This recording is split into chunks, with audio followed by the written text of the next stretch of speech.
मंत्री देले चेतावनी 48 लक्षरू अधिक लोकों घटिप राशन कार्ड माल अयोग्य आउ सही संख्या 48 लक्षरू अधिक गरीब राशन खाई चली किसी सरकारी चाकरिया और आयकर दाता तेणु अयोग्य हिताधिकारी को कार्ड फेरैया राज्य सरकार केवाईसी सरिया पूर्व कार्ड न फेराइले आक्शन नेब बोली कहुଯାଇଛି।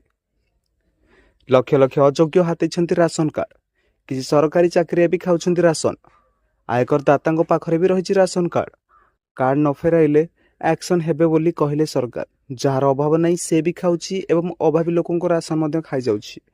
कौनसी प्रकार राशन कार्ड हाथई गरीबों उद्दिष्ट खाद्य खाऊं धनी लोके तेणु एक्शन को आसी सरकार।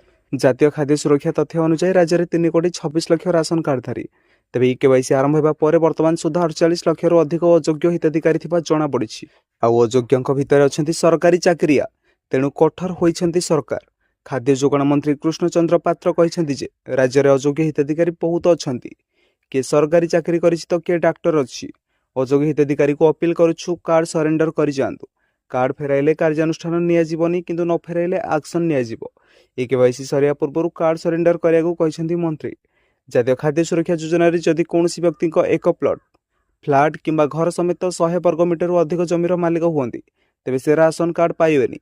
जदि कहार कार किंबा ट्रैक्टर परि 4 चकिया जान थी कार्ड मिलबनी। घरे घरे रेफ्रिजरेटर किंबा एयर कंडीशनर अच्छी से राशन कार्ड पर आवेदन करें ना।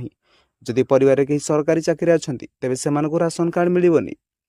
परिवार वार्षिक आय गाँव में 2 लक्षरू अधिक एवं सहर 3 लक्षरू अधिक होते राशन कार्ड मिलबनी। जो मैंने टिकस देवा योग्य आय करती एवं आयकर दाखल करती से राशन कार्ड पर अयोग्य। आसंता 31 केवाईसी प्रक्रिया शेष हो तेणु ता पूर्व कार्ड फेराइबे अयोग्य नहले एक्शन नियाजिबो। तो दर्शक बंधु राशन कार्ड को नहीं यहाँ आज गोटे छोटे अपडेट। जदि भिडियो भल लगी भिडियो गोटे लाइक करदे। चैनल को नुआ कर दयाकोरी चैनल को सब्सक्राइब कर पाखरे आसुवा बेल आइकन कॉल रे सेट कर दियंतु। धन्यवाद।